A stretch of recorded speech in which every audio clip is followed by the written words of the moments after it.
ప్రభుత్వ రంగ సంస్థలను ప్రైవేటీకరణ చేస్తే ఊరుకోమని, పరిపాలన మీకు చేతగాకపోతే పక్క రాష్ట్రాలకు వెళ్లి నేర్చుకోవాలని కేంద్ర, రాష్ట్ర ప్రభుత్వాలకు కార్మిక సంఘాల ఐక్య కార్యాచరణ కమిటీ నాయకులు హితవు పలికారు. నెల్లూరు 2 డిపో ప్రైవేటీకరణను వ్యతిరేకిస్తూ కార్మిక సంఘాల ఐక్య కార్యాచరణ కమిటీ ఆధ్వర్యంలో నెల్లూరు ఆర్టీసీ బస్టాండ్ ఎదుట కార్మికులు మానవహారం చేపట్టారు. కేంద్ర, రాష్ట్ర ప్రభుత్వాలకు వ్యతిరేకంగా నినాదాలు చేశారు. ప్రభుత్వ రంగ సంస్థలను ప్రైవేటీపరం చేసే ఆలోచనను వెంటనే ఉపసంహరించుకోవాలని డిమాండ్ చేశారు. ఈ సందర్భంగా సిపిఎం రాష్ట్ర కార్యదర్శి శ్రీనివాసరావు, ఏఐటియుసి రాష్ట్ర కార్యదర్శి సుబ్బారాయుడులు మీడియాతో మాట్లాడుతూ కేంద్ర, రాష్ట్ర ప్రభుత్వాల తీరుపై తీవ్రస్థాయిలో ధ్వజమెత్తారు. ప్రభుత్వ రంగ సంస్థలను ప్రైవేటీకరణ చేయడం వల్ల వేలాది మంది కార్మికులు రోడ్డున పడే పరిస్థితి ఏర్పడుతుందని ఆవేదన వ్యక్తం చేశారు. ఇలాంటి వ్యతిరేక విధానాలను వెంటనే మానుకోవాలని కోరారు. లేని పక్షంలో కార్మికులందరూ కన్నెర్ర చేస్తారని వారు హెచ్చరించారు. ఈ నిరసన కార్యక్రమంలో జిల్లా నాయకులు శ్రీనివాసులు, సుబ్రహ్మణ్యం, నాగేశ్వరరావు, పెంచల్ నరసయ్య, కమిటీ సభ్యులు, కార్మికులు పాల్గొన్నారు. విద్యుత్ బస్సుల పేరుతో ఆర్టీసీని ప్రైవేటీకరించాలనుకోవటం, ఆర్టీసీ స్థలాలను ప్రైవేట్ కంపెనీలకు వ్యతిరేకించడం అనేది మతిలేని చర్య. ప్రపంచవ్యాప్తంగా ప్రజా రవాణాన్ని అభివృద్ధి చేయడానికి, విస్తరించడానికి ఒకవైపు పెద్ద ఎత్తున ఉద్యమాలు నడుస్తుంటే ప్రభుత్వాలు కూడా పల్లకిందులు అవుతా ఉంటే, ఇక్కడున్నటువంటి ప్రభుత్వం తెలివి మాలిన తరంతో మొత్తం ఆర్టీసీని ప్రైవేట్ వాళ్ళకి అప్పచెప్పాలని దానికి మొదటి అడుగు వేస్తున్నారు. ఈ మొదటి అడుగుని ప్రతిఘటిస్తున్నటువంటి నెల్లూరు జిల్లా ఈ డిపో 50 మంది ఆర్టీసీ కార్మికులను, ట్రేడ్ యూనియన్లను నేను మనస్ఫూర్తిగా అభినందిస్తూ ఉన్నాను. ఈ రోజు దాదాపు 750 విద్యుత్ బస్సులు రాష్ట్ర వ్యాప్తంగా కొని వాళ్ళకి 60% చొప్పున కేంద్ర సబ్సిడీ ఇచ్చి వీళ్ళు ఈ డిపోలను వాళ్ళకి అప్పచెప్పి వాళ్ళ నిర్వహణకు ఇవ్వటం అంటే ప్రజల ఆస్తిని ప్రైవేట్ వ్యక్తులకు అప్పగించడం. ఎవరిచ్చారు వీళ్ళకి హక్కు అని చెప్పి అడుగుతా ఉన్నాం. గత అనేక సంవత్సరాలుగా ఆర్టీసీ చిన్న డిపోలతో ప్రారంభమైన ఆర్టీసీ కార్మికుల కష్టార్జితంతో, ప్రజల యొక్క మద్దతుతోటి ఇంత చాలా అతి పెద్ద సంస్థగా అవతరించింది. ఈ రోజు దాన్ని నాశనం చేయడానికి ప్రభుత్వం పూనుకున్నది.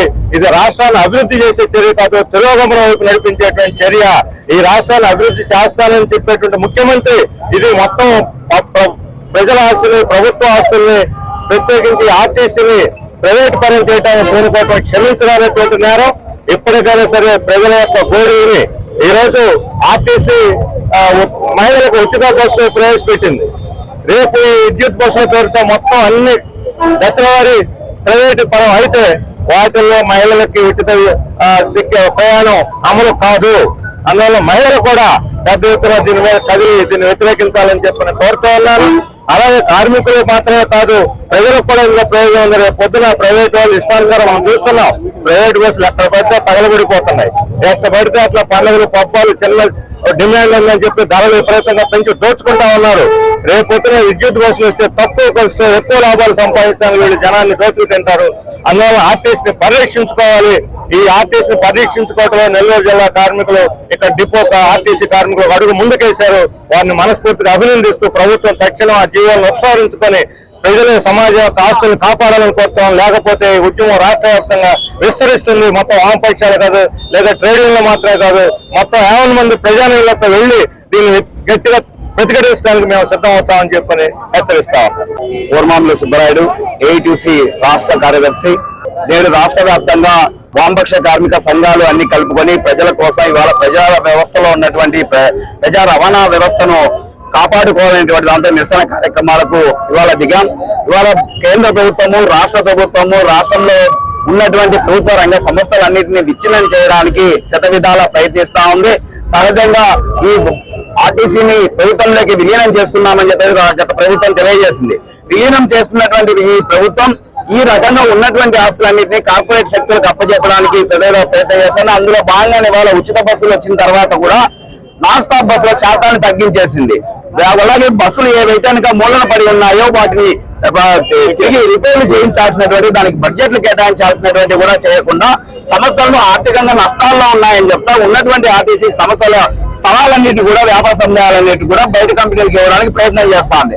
అంటే ప్రభుత్వము ప్రజలకు, ఉద్యోగులకు, కార్మికులకు, ప్రభుత్వ రంగ సంస్థకు బాధ్యత వ్యవహరించాల్సినటువంటి కూటమి ప్రభుత్వం అందుకు భిన్నంగా వ్యవహరించడాన్ని ఏఐటీసీగా తీవ్రంగా వ్యతిరేకిస్తా ఉన్నాం. దీనికి సంబంధించినటువంటి కార్మిక శాఖ మంత్రి, మీకు చేత కాకపోతే ప్రజా రవాణా వ్యవస్థ నడపడానికి చేత కాకపోతే చుట్టూ ఉన్నటువంటి నార్త్ వద్దు, సౌత్ లో ఉన్నటువంటి పక్క రాష్ట్రాలకు వెళ్లి నేర్చుకొని రండి, చదువుకొని రండి. ప్రభుత్వ రంగ సమస్యలను కాపాడడంలో మీరు కీలక పాత్ర పోషించకపోతే కార్మికులు కన్నీరు చేస్తారు. ఇదే చంద్రబాబు నాయుడు గారు గద్దెనెక్కుతూనే చెప్పినటువంటి తొలి మాట, 25% ఉద్యోగ కార్మికులు నాకు పట్టం కట్టారు, మీకు రుణం తీర్చుకుంటాను అని చెప్పారు. ఇవాళ ఉన్న సమస్యలను ధ్వంసం చేయడానికి ప్రయత్నిస్తా ఉన్నారు.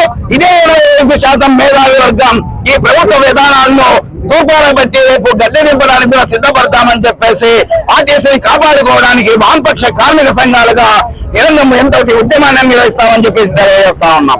ఎన్ఎల్ హాస్పిటల్స్ అత్యుత్తమ వైద్య సేవలు సామాన్యులకు అందుబాటులో. అపార అనుభవం గల వైద్య నిపుణులు doctor Nagendra Prasad Kulari, managing director, గుండె వ్యాధి వైద్య నిపుణులు గారి ఆధ్వర్యంలో cardiology, neurology, surgical gastroenterology, orthopaedic, ప్రసూతి మరియు గైనకాలజీ, పల్మనాలజీ, జనరల్ మెడిసిన్ మరెన్నో పలు విభాగాల వైద్య సేవలు, అత్యాధునిక ఎక్విప్మెంట్ గల ఐసీయూ, ఆపరేషన్ థియేటర్, క్యాథ్లా, 24/7 ఎమర్జెన్సీ మరియు క్రిటికల్ కేర్, అడ్వాన్స్డ్ మిషనరీ గల ల్యాబ్, సిటీ స్కాన్, ఎక్స్రే, అన్ని కంపెనీల హెల్త్ ఇన్సూరెన్స్ సౌకర్యం కలదు. అందరికీ అందుబాటులో అత్యాధునిక వైద్య సేవలు అతి తక్కువ ఖర్చులో. ఎన్ఎల్ హాస్పిటల్స్, పివిఆర్ కళ్యాణ మండపం ఎదురుగా, అన్నమయ్య సర్కిల్ దగ్గర, మాగుంట లేఅవుట్, నెల్లూరు.